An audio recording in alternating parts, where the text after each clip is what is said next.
taxes are going up. Yeah, I don't know. Maybe not in a big, beautiful bill, but these are the numbers, people.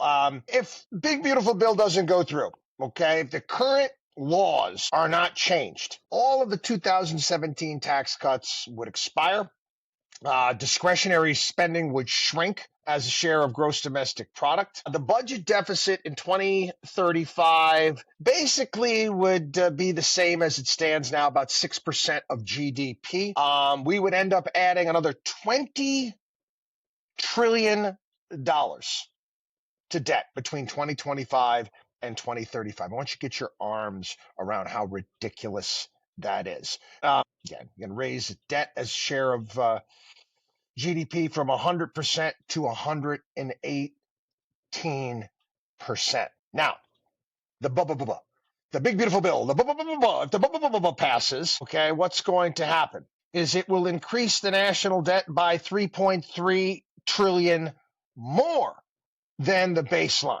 Again, that would change the debt to GDP ratio from 118% to 125%. Now, all of the gimmicks, the temporary gimmicks that are in there, they're going to be made permanent. We all know that. That's how these people operate. You're looking at a debt to GDP ratio that would be at 129%. Get your arms around that. Now, again, what will this do?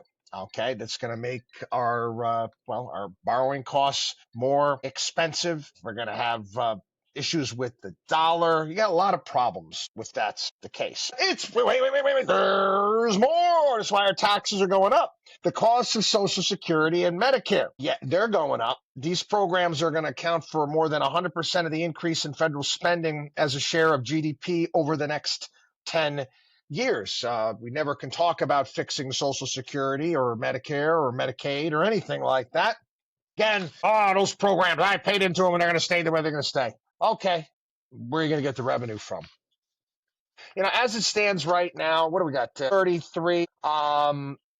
You're getting 79% of benefits. You want to watch the gnashing of teeth here, the moaning and groaning and gnashing of teeth. That's going to be the case. They would have to basically right now raise the payroll tax to 15.9% to put it on somewhat of a better grounding. Again, that's a 28% increase from where it's at right now. Why am I telling you all this? Well, because nobody else is. Nobody else is giving you the reality of the numbers that are out there. I've talked about Social Security since the 1990s, warned my generation. I've tried to think about ways to shore up Social Security. Can we volunteer not to take it? I volunteer. I won't take a dime of Social Security if I don't have to pay into it anymore. And how about this? How about the money that I put into it already? You don't even have to adjust it. You don't have to give me any interest on it. All of the money that I paid into Social Security, can I basically apply that as a write-down to my existing federal taxes? I don't know. Work those numbers out. I'm just trying to come up with solutions here, people, because the trajectory, no bueno.